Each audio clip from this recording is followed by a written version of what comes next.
नमस्कार, स्वागत है आपका हेडलाइंस इंडिया पर। मैं हूं नवीन चौहान। 2022 चुनाव का बिगुल फूंक चुका है। हर पार्टी दमखम के साथ मैदान में उतरने को तैयार है और लगातार तमाम सम्मेलन भी चल रहे हैं। आज हमारे साथ बातचीत करने के लिए ओम प्रकाश राजभर जी मौजूद हैं। ओम प्रकाश जी, बहुत स्वागत आपका हेडलाइंस इंडिया पर। किस तरीके से इस बार का चुनाव आप देख रहे हैं 2022? क्योंकि 2017 में आपने ऐतिहासिक जीत दर्ज की थी, आपके दल को सीटें मिली थी भाजपा के साथ, लेकिन इस बार का चुनाव आप कैसे देख रहे हैं? कि इस बार का चुनाव बहुत रोचक हो रहा है। इस बार का चुनाव जनता लड़ेगी। पिछले तमाम चुनाव तो नेता लड़ रहे थे, लेकिन इस बार का चुनाव जनता लड़ेगी। क्योंकि जिस तरह का माहौल प्रदेश में है, सबसे बड़ी समस्या प्रदेश में महंगाई की है।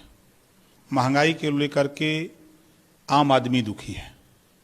जिस वादे को लेकर के भारतीय जनता पार्टी ने जनता के बीच में कहा था कि हम महंगाई कम करेंगे, हम सबके खाते में 15-15 लाख रुपया देंगे, युवाओं को हम 2 करोड़ हर साल रोजगार नौकरी देंगे, तो न 15 लाख खाते में आया, न 2 करोड़ नौकरी मिली। अब महंगाई, जो गैस सिलेंडर 400 था तो वो 900 पार चला गया। जो सरसों का तेल 50 रुपया लीटर था, आज वो 200 के पार हो गया। जो अरहर की दाल 55 रुपया किलो थी, वो 125 के ऊपर चली गई। पेट्रोल 100 पार चला गया। डीजल 5-6 रन और शतक मारने में वो भी पहुंचने ही वाला है। महंगाई चरम पे हो गई है। इससे आम आदमी बड़ी प्रभावित है। अब वो इस सरकार की विदाई चाहता है। वो कुछ नहीं सुनना चाहता, न सपा की बात, न बसपा की बात, न कांग्रेस की बात, न भाजपा की बात। चाहे नेता जितना चिल्ला ले, महंगाई को लेके पूरे प्रदेश में हाहाकार मचा हुआ है।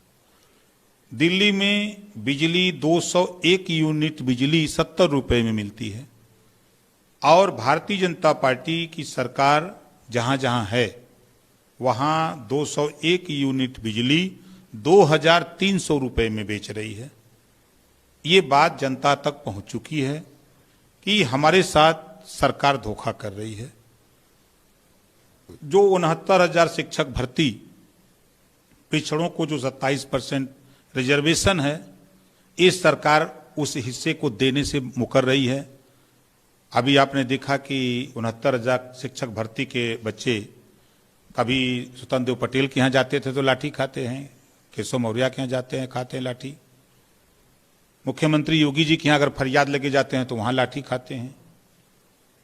बांदा में आपने देखा कि 13 भर्ती हुई, कृषि विभाग में 11 ठाकुर की भर्ती हो गई। आरक्षण का कोई नाम नहीं, न बैकवर्ड न शेड्यूल कास्ट। तो चारों तरफ पत्रकार की अगर बात करें तो पत्रकार एक चौथा स्तंभ होता है। सरकार को आईना दिखाता है कि ये कमी है, इसको ठीक करो। सबसे पहले मिर्जापुर का एक पत्रकार, मिड डे मील योजना में नमक और रोटी परोसी जा रही थी बच्चों को, तो उसको उन्होंने अखबार में छाप दिया, तो सरकार ने उसको जेल भेज दिया। हजारों पत्रकार जो सही बात दिखाया उसको जेल भेज दिया। तो वो भी समय का इंतजार कर रहा है। नौजवान जो उम्मीद लेके 2 करोड़ नौकरी हर साल मिलेगा, आज 24 करोड़ आबादी में यहाँ का नौजवान त्राहिमाम कर रहा है, तो वो भी इनका इंतजार कर रहा है। किसान 9 महीने से गाजीपुर बॉर्डर पे डटा है, किसान वो भी इनका इंतजार कर रहा है। व्यापारी, उसका बिजनेस नहीं चल पा रहा है। आम आदमी असुरक्षित है। जिस लॉ एंड ऑर्डर की बात ये करते हैं कि लॉ एंड ऑर्डर ठीक है, कोई दिन ऐसा नहीं है कि जिस दिन लूट, हत्या, डकैती, बलात्कार ना हो रहा है। भ्रष्टाचार का आलम है कि भारतीय जनता पार्टी के शासन में पहली बार हमने देखा कि लोग लाश लेके मणिकर्णिका पे जाते हैं, श्मशान घाट पे जाते हैं, और इस सरकार में पहली बार श्मशान घाट से, मणिकर्णिका से या श्मशान घाट से लाश गांव में आई है। नोएडा उसका उदाहरण है। दूसरा, इनके बड़ी घटना हुई, 4 सुप्रीम कोर्ट के जज आप लोगों के सामने आकर के जनता से गुहार मांग रहे थे। ये देश की राजनीति में पहली बार भारतीय जनता पार्टी के शासन में हुआ। और मजे की बात कि किसी भी एंगल को आप टच करिए, सब परेशान है। तो आज प्रदेश की जनता सरकार से मुक्ति चाहती है, वो किसी के नहीं सुनना चाहती है। वाकई आप कह रहे हैं कि सबको इंतजार है सरकार के जाने का। ओम प्रकाश को किसका इंतजार है? वो अखिलेश से मुलाकात करते हैं, फिर वो बीजेपी के तमाम दूसरे नेताओं से मुलाकात चल रही है, कह रहे हैं कि गठबंधन करेंगे, लेकिन समझ नहीं आ रहा कि गठबंधन होगा किससे, सेटिंग बैठ कहां रही है। देखिए, आपने देखा कि स्वतंत्र देव पटेल मुलायम सिंह के यहाँ भी गए थे, तो मुलायम सिंह ने न्योता दे दिया कि हमारी पार्टी ज्वाइन कर लो, अच्छा हो जाएगा। तो उसकी चर्चा तो नहीं हो रही है। अगर ओम प्रकाश राजभर स्वतंत्र देव को न्योता देने चला गया कि यहाँ का पहुंचे हुआ बैकवर्डों का हनन हो रहा है, हिस्सेदारी नहीं मिल रही है, 1700 थाने हैं, 52% आबादी 2011 की जनगणना में अगर पिछड़ों की है, तो 1700 थानों में 52% हिस्सेदारी पिछड़ों की मिलनी चाहिए, 21% हिस्सेदारी शेड्यूल का शेड्यूल ट्राइब्स अनुसूचित जाति जनजाति की मिलनी चाहिए, तो ये नहीं मिल रहा। क्या यहाँ पड़े वाह हमारे साथ, तो उसको जो लोग, अब चूंकि भाई हम छोटी पार्टी हैं, थोड़ा समाजवादी पार्टी बड़ी पार्टी दिखती है, तो वहां तो दाल नहीं गली, लेकिन हमारे यहाँ तो मैं आज तक अखिलेश जी से कभी मिला नहीं हूं। 2 साल हो गया हमारी उनकी मुलाकात हुए, उसके पहले मैं मिलता था, बात होती थी, इधर नहीं मिलते हैं। मायावती जी से भी 2 ही साल हो गया, और भाजपा के भी बड़े नेताओं से 2 साल हो गया। कांग्रेस से तो हमको अंदाज है कि 2007 में बड़े नेताओं से मिला, 7-8 में, उसके बाद छोड़ दिया। हम लोगों ने एक मोर्चा बनाया है जिसमें प्रेमचंद प्रजापति की पार्टी, बाबूराम पाल की पार्टी, रामसागर बिंद की पार्टी, रामकरण कश्यप की पार्टी, अनिल चौहान की पार्टी, कृष्णा पटेल की पार्टी, बाबू सिंह कुशवाहा की पार्टी, राजकुमार सैनी की पार्टी, असदुद्दीन ओवैसी की पार्टी, ये 10 पार्टियों को मिला करके हम लोगों ने एक भागीदारी संकल्प मोर्चा बनाया। अब लोग कह रहे हैं कि अभी मोर्चे का रिहर्सल तो हुआ नहीं, इस नाते तो समझ में बात आ नहीं रही है। आज के तारीख में मोर्चे के पास चुनाव जीतने भर वोट है, समय का इंतजार हो रहा है कि समय आने दीजिए। और देश में आपने देखा होगा कि पिछड़े दलित वंचित समाज के अधिकार के लिए कानून मंत्री से इस्तीफा, जब कांग्रेस ने पिछड़े दलित के अधिकार की अवहेलना किया तो बाबा साहब डॉक्टर अंबेडकर ने केंद्रीय मंत्रिमंडल से इस्तीफा दे दिया। दूसरे नंबर पर पिछड़ों के अधिकार, जब सामाजिक न्याय समिति की रिपोर्ट, जो 27% पिछड़ों का आरक्षण है, जब 7, 9, 11 का बंटवारा हो गया, राघवेंद्र सिंह कमेटी की रिपोर्ट आ गई, तो आज 2 साल 10 महीना हो गया रद्दी की टोकरी में रखे हैं। जब रिपोर्ट आ गई तो मैंने दबाव बनाया कि लागू करो, इन लोगों ने लागू नहीं किया। तो उत्तर प्रदेश में पहली बार कैबिनेट मंत्री से इस्तीफा अगर कोई दिया तो ओम प्रकाश राजभर ने दिया। और उत्तर प्रदेश में विपक्ष की भूमिका, सत्ता में रह करके, चाहे वो सपा हो, सपा के 48 विधायक, बसपा के 19 विधायक, कांग्रेस के 7 विधायक, अपना दल के 9 विधायक, सारे विपक्ष की भूमिका अकेले हम 4 विधायक ओम प्रकाश राजभर, भारतीय समाज पार्टी विपक्ष की भूमिका निभाए। और सदन में जो बात सदन में पिछड़े दलित वंचित समाज के लिए खुल करके ओम प्रकाश राजभर ने बोला है, किसी दल के नेता की हिम्मत नहीं है। ये सारी बातें जनता के बीच में जा रही है। आज हम लोग डेली 2000, 4000, 5000, 10,000 जनता के बीच में उनसे वार्ता कर रहे हैं कि भाई देखो ये स्थिति है, क्या चाहते हो। तो लोगों को विश्वास जगा है कि एक नेता हमारे लिए लड़ रहा है, सत्ता के लिए नहीं बल्कि हमें अधिकार दिलाने के लिए।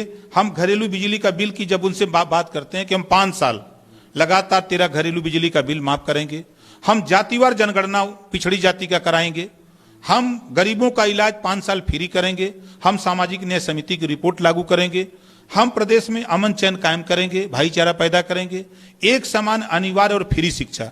जब उनसे हम कहते हैं कि जो पाठ्यक्रम प्राइवेट में है वही पाठ्यक्रम हम सरकारी स्कूल में लागू करेंगे, और अनिवार्य शिक्षा और फ्री शिक्षा, स्नातकोत्तर तक हम 1 रुपया भी नहीं लगने देंगे, फ्री शिक्षा देंगे। जब इन सब के लिए मुख्तार अंसारी की जरूरत कहां पड़ रही है? मतलब एक जिससे थर-थर लोग कांपते हैं, जो अब जेल में, जिन पे तमाम आरोप है, जिनके नाम पे तो यूपी में ना जाने क्या क्या हो रहा है। अब आप कह रहे हो हमारी पार्टी में आ जाऊं, मायावती ने निकाल दिया, अब आपको उनकी याद आने लगी? नहीं, आज याद मुझे थोड़ा आ रही है। हमारा उनका संबंध आज 15 साल से है, ऐसा थोड़ा है। वो कहीं भी रहे, आप 2017 का रिजल्ट देखिएगा, हमारा संबंध उनका इतना है। एक गांव है महेन, जहां 6000 लगभग वोट मुसलमान का है, और 6000 वोट में पोल हुआ था 4000, 3800 वोट खाली ओम प्रकाश को मिला था। किसके बदौलत? मुख्तार अंसारी की बदौलत। जबकि मैं बीजेपी से लड़ रहा था, बीजेपी समझौते में मैं चुनाव लड़ रहा था, जबकि मुसलमान बीजेपी से हाय तोबा करता है ना। लेकिन मऊरा गांव 10,000 वोट मुसलमानों ने मुख्तार अंसारी के कहने पर हमको दिया था, ना कि बीजेपी को दिया था। और पूर्वांचल में किसी भी भाजपा के भी नेता को चुनाव जीतना है तो जाके माथा टेकते हैं मुख्तार अंसारी के यहाँ। सपा बसपा कांग्रेस किसी को भी कोई नेता टिकट लेके जाता है तो सबसे पहले वहां फाटक के नाम से जाना जाता है। फाटक में जाते हैं तो वहां माथा टेकते हैं, आशीर्वाद लेते हैं। जैसे मंदिर में लोग आशीर्वाद लेते हैं, मस्जिद में लेते हैं, उसी तरह चाहे किसी धर्म का कोई हो। वो तस्वीर भी तो लोगों ने देखी थी जब मुख्तार अंसारी योगी के डर से व्हीलचेयर पे आ गए थे। नहीं देखी थी, लेकिन ये बता रहा हूं कि उसका खामियाजा योगी जी को मिलेगा। एक दिन था योगी जी का कि दिल्ली की पार्लियामेंट में रो रहे थे, याद है? देखा था ना सीन? मात्र नेता ये सदन में नहीं रोता है, डट के मुकाबला करता, जेल से नहीं डरता है। आप 120 के मुकदमे में दिल्ली की पार्लियामेंट में रो रहे थे, धमकी दे रहे थे कि हम सदन से इस्तीफा दे दूंगा, हमारे खिलाफ साजिश हो रही है। आप क्या कर रहे हो? हिम्मत है साजिश आप खुद कर रहे हो। मुख्तार के खिलाफ, पति के खिलाफ तो कार्रवाई होगी, लेकिन ब्रिजेश सिंह के खिलाफ कार्रवाई नहीं होगी। अपने जिले के जेल में रहेंगे। आप धनंजय सिंह के खिलाफ कार्रवाई नहीं करोगे, लेकिन विजय मिश्रा के खिलाफ करोगे। उनकी गिरफ्तारी होगी, वज्रवाहन से विजय मिश्रा जाएंगे चूंकि पंडित हैं। और जब धनंजय सिंह की गिरफ्तारी होगी तो सीओ की गाड़ी से वो जाएंगे। ये नहीं भेदभाव है, तो उसका खामियाजा तो भुगतना पड़ेगा। लेकिन आपसे पहले असदुद्दीन ओवैसी ने उनके सामने अपना ऑफर रख दिया कि आ जाओ, कहीं से भी लड़ा देंगे। आप पीछे तो नहीं रह गए? असदुद्दीन ओवैसी हमारे मोर्चे के एक अंग हैं। ओवैसी जी बोल रहे हैं तो ओम प्रकाश राजभर बोल रहे हैं। ये है हमारा स्वागत है मोर्चे में उनका। चाहे किसी भी दल से लड़ेंगे, हमारे मोर्चे से ना लड़ेंगे, हम भी तो कर आइए मोर्चे में, आ जाइए, स्वागत है। जैसे हम भी लड़ जितवा करके उनको 2 बार भेजे हैं सदन में, ऐसा थोड़ा है। फिर वो आएगा जीत के, देख लीजिएगा ना। 5 बार एमएलए है जेल में रह करके, हिम्मत नहीं है वहां की जनता, स्नेह प्यार जनता का जो उसको मिलता है वो जनता को देता, जेल में भी रह करके। वो कोई आज तक मायावती को ऐसी दुश्मनी क्या हो गई कि निकाल ही दिया कि नहीं हटाओ? देखिए, जब मायावती जी की पार्टी मुख्तार अंसारी जी ने ज्वाइन किया तो मायावती जी ने मंच से कहा था, गूगल पे जाकर निकाल लीजिएगा, मिल जाएगा। मायावती जी ने कहा था कि माफिया नहीं, ये मसीहा है गरीबों का, ये माफिया नहीं है। उस समय मसीहा दिखा और आज माफिया दिख रहा है। तो नेता हैं भाई, नेता अलग अलग अपना सोचते हैं, अपना सेटिंग गेटिंग में लोग लगे हैं। उनको अलग से दिमाग जो उनका है राजनीति करने का, अब नया दिमाग आ गया। मान्यवर कांसीराम जी ने तो एक अलग सोच बनाई थी कि 85 को हिस्सेदारी मिले। इनके भी बेटे सिपाही दरोगा, बाबू चपरासी तहसीलदार बने। इनके भी बेटे जो 85% के लोग हैं, ये भी एमएलए बने, एमपी बने, मिनिस्टर बने, सीएम बने, पीएम बने। उनका तो सपना ये था, बाबा साहब डॉक्टर अम्बेडकर का सपना था। अब इनका सपना तो अलग है। लेकिन पिछड़ों के नेता आप बने, विधायक भी बने, आपके भी विधायक बने पार्टी के 2017 में। लेकिन जिस पार्टी ने आपकी पार्टी को ताकत दी, आपने उसी पार्टी को छोड़ दिया। मतलब जो इतने साल से आपका संघर्ष चल रहा था, अब मौका मिला था तो छोड़ के चले गए। ये समझ ही नहीं आई लोगों को क्या बात हुई।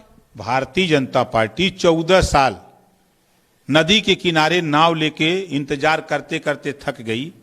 कोई उनकी नैया पार करने वाला नहीं मिला। 14 साल भगवान राम की तरह ये भटक रहे थे। जब इनको ओम प्रकाश राजभर मिले, अनुप्रिया पटेल जी मिली, तो कुछ वो भी जोर लगाए, हम दोनों लोग मिलकर जोर लगाए, तब नैया उस पार गई है। नहीं तो किनारे लेके टुकुर टुकुर ताकत रहा कि कब पार हुई, कब पार हुई। पूर्वांचल में 125 सीट जितवाया हूं। किसी भी भाजपा के जीते हुए हारे हुए सांसद विधायक से पूछिए, आज वो चिल्ला रहा है, नड्डा से कह रहा है कि ओम प्रकाश राजभर को पकड़ो, नहीं तो हम नहीं जीत पाएंगे। कहें क्यों? कहें जब वो थे तब मैं जीता था, अब पराक्रम नहीं लगेगा। तो भारतीय जनता पार्टी को 125 सीट जितवाया, जो सीट हारे भी वहां भी मजबूती से वोट दिलाया। उदाहरण, 5000 वोट मऊ में पाती थी बीजेपी, 89,000 पहुंचा दिया। ये ओम प्रकाश राजभर की देन, अनुप्रिया पटेल की देन थी। भारतीय जनता पार्टी ने मेहनत किया, थोड़ी ताकत उन्होंने भी लगाया। और वो कहते हैं 4, हमको अगर 4 जिताए तो हम उनको 125 जिताए हैं। ये भूल रहे हैं कहा? आवे 22 में एकदम पारी तो फरिया जाए कि हम जितौले रही कि वो जितौले रहना। एकदम पारी भारतीय जनता पार्टी को पूर्वांचल में गंगा जी में डूबो डूबो के मारेंगे। वही बगलिए घाघरा गंगा। इस बार 4 आ पाएगी जो पहले थी। टेंशन तो आपको भी बहुत हो रही है, सेटिंग आपकी भी बैठ नहीं पा रही कहीं ना कहीं। आज के तारीख में दिन दूना रात चौगुना हमारा मोर्चा बढ़ रहा है। चुनाव हो जाने दीजिएगा, आपसे मुलाकात होगी और हम आपको दिखाएंगे कि दर्जन भरे मेले आएंगे दर्जन भरे मेले आएंगे। जनता को विश्वास हो गया है कि सिर्फ सिंगल एक नेता है जो वंचित समाज, पिछड़े, दलित की, मुसलमान की लड़ाई सदन से लेकर सड़क तक खुल के अगर कोई लड़ रहा है तो उसका नाम है ओम प्रकाश राजभर, दूसरा कोई नहीं है। पिछड़ों के लिए संजय निषाद कह रहे मैं जहर हूं, एक स्टिंग ऑपरेशन में उनका। संजय निषाद जी का भाई अलग मामला है, और हम तो संजय निषाद को भी न्योता दिए कि झूठा हुआ डिप्टी सीएम चिल्ला रहे हो, आओ हमारे पास। हम तो यहाँ 5 सीएम बनाने के चक्कर में हैं। चुनाव 22 में होता है, 27 तक 5 साल में 5 सीएम, 20 डिप्टी सीएम बनाएंगे। यार आओ, तुमको हम सीएम बनाएंगे। 5 जाति का होगा, निषाद बन जाए, राजभर बन जाए, चौहान बन जाए, कुशवाहा बन जाए, पटेल बन जाए, मुसलमान बन जाए। 20 डिप्टी सीएम बनाएंगे 20 जाति का। आरक हो जाए, अर्कबंसी हो जाए, खंगार हो जाए, बंजारा हो जाए, बहेलिया हो जाए, पाल हो जाए, प्रजापति हो जाए, बिंद हो जाए, कश्यप हो जाए, आरक हो जाए। जो नहीं पाया है माल, राजनीति में जो हिस्सेदारी नहीं पाया है, उसको हिस्सा देने के लिए भागीदारी संकल्प मोर्चा जिंदाबाद। आपका भी तो स्टिंग ऑपरेशन एक आया, आप पैसों की बात करें, कुछ मिला नहीं, मतलब बात पिछड़ों की कर रहे हो, लेकिन नोट पे सारे नजर नोट पे। देखिए, ये भारतीय जनता पार्टी, आपको याद दिला दूं, बंगारू लक्ष्मण, कोई भी बैकवर्ड दलित जब राजनीति में ऊपर उठता है, ये भारतीय जनता पार्टी के लोग उसको नेस्तनाबूद करने में लगते हैं। आप बताइए, राष्ट्रीय अध्यक्ष 1 लाख रुपया रिश्वत लेगा?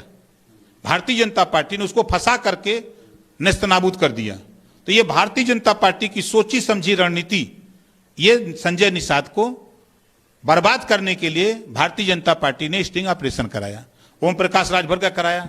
कहा है उसमें, हमारा पूरा वीडियो आप हमारे साथ बैठ के देखिए, उसमें कहा है।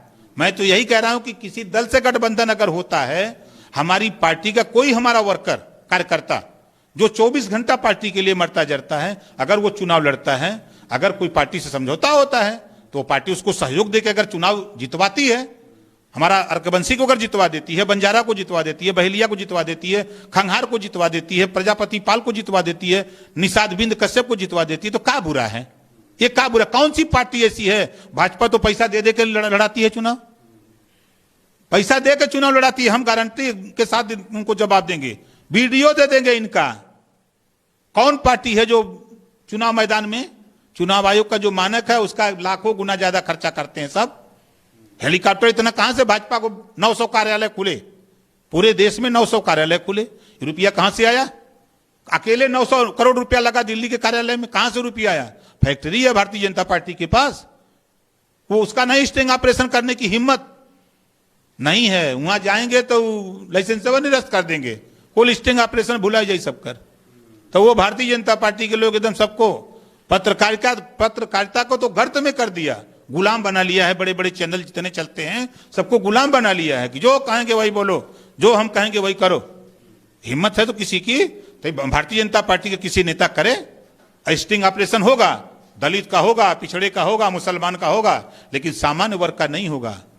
मैं देख रहा हूं आज कम से कम 30 साल से एक सामान्य वर्ग का बता दीजिए कि हुआ हो? क्यों नहीं होता है?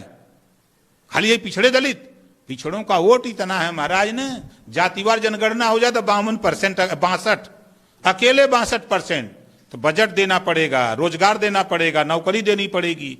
यही बदे भारतीय जनता पार्टी सोच रही है कि ओम प्रकाश राजभर, संजय निषाद, प्रेमचंद प्रजापति, बाबूराम पाल, ये लोग तो हक की बात कर रहे हैं, और उनके यहां जितने लोडर हैं, जितने पिछड़ों के दलितों के लोडर हैं, ये जबान नहीं खोलेंगे। जबान खोलेंगे तो जेपी नड्डा 6 इंची छोट कर देगा उनकी जबान है। हिम्मत नहीं है कि पिछड़ों के आवाज उठा दें। 69,000 शिक्षक भर्ती में आवाज किसी खुली? नहीं खुली। आज 1700 थाने, 826 ब्लॉक, 75 जिले, 18 कमिश्नरी है किसी पिछड़े समाज के नेता की जो भाजपा में है? कोई बात कर सकता है कि हमको हिस्सेदारी दे दो? जिस दिन बोलेंगे मार के लौटा देंगे सब, भाग यहां से, तो ठिकान नहीं है। ये हाल है वहां। तो वहां तो गुलामी, जूता पालिश करो, जी सर, यस सर। मतलब अब ये माना जाए कि ओम प्रकाश राजभर कभी बीजेपी के साथ नहीं जाने वाले, कि चुनाव आते आते फिर खेल हो जाएगा? बीजेपी डूबती हुई नैया है, जिके मरे के हो पर जाए, हम जाने वाले नहीं है। पक्का? एकदम पक्का। बहुत धन्यवाद। तो ओम प्रकाश राजभर ने बड़ी खुलकर बात की, अपनी राय रखी। आप भी इस वीडियो पर अपनी राय रखी और जुड़े रहिए एडवांस इंडिया के साथ। नमस्कार।